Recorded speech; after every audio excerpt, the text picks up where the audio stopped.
இல்லை சொன்னால் ஃபேமிலி வரமாட்டாங்க, இனிமேல் ஆடியன்ஸ் எல்லாமே ஓடிடியில் தான் பார்ப்பாங்க. ஆனால் டூரிஸ்ட் ஃபேமிலிக்கு எல்லா குடும்பம் தான் வந்தாங்க. சின்ன பசங்கள்லேருந்து அவ்வளோ குடும்பத்தை கூப்பிட்டு வந்துச்சு.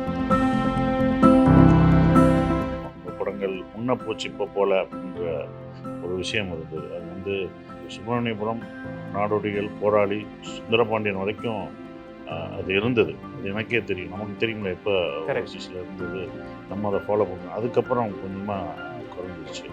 நிறைய பேர் கதவை தட்டிட்டு வந்துட்டு கடைசியாக உன்னோட கதவை தட்டு நான் கொடுத்துட்டு, நான் இது முன்னாடியே ஃபஸ்ட்டே வந்திருக்கிறேன் சார், நானே உங்களுக்கு இது பண்ணியிருக்கேன் அப்படின்னு சொன்னேன்.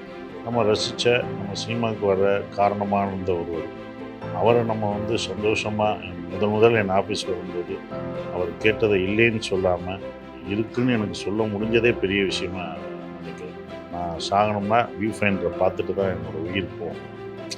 அதில் தான் என்னோடய உயிர் போகும். நான் வந்து ஹாஸ்பிட்டலில் சாக மாட்டேன். காலம் கொடுமையான ஒரு விஷயம். சீக்கிரம் எடுத்துருச்சு ஹாஸ்பிட்டலில். இல்லாட்டி இன்னொரு படம் நாங்கள் பண்ணியிருக்கோம், அதுக்கு ரெடியாக இருந்தார். அப்போ தான் விழுந்துட்டார்.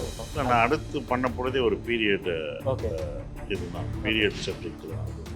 அது ஒரு ஹிஸ்டாரிக்கல் நடந்த ஒரு இன்சிடெண்ட்டை வச்சு ஒன்று பண்ணியிருக்கேன். ஸோ அது இந்த ரெண்டுக்கும் அந்த மாதிரியும் இருக்காது, இதுவும் இருக்காது.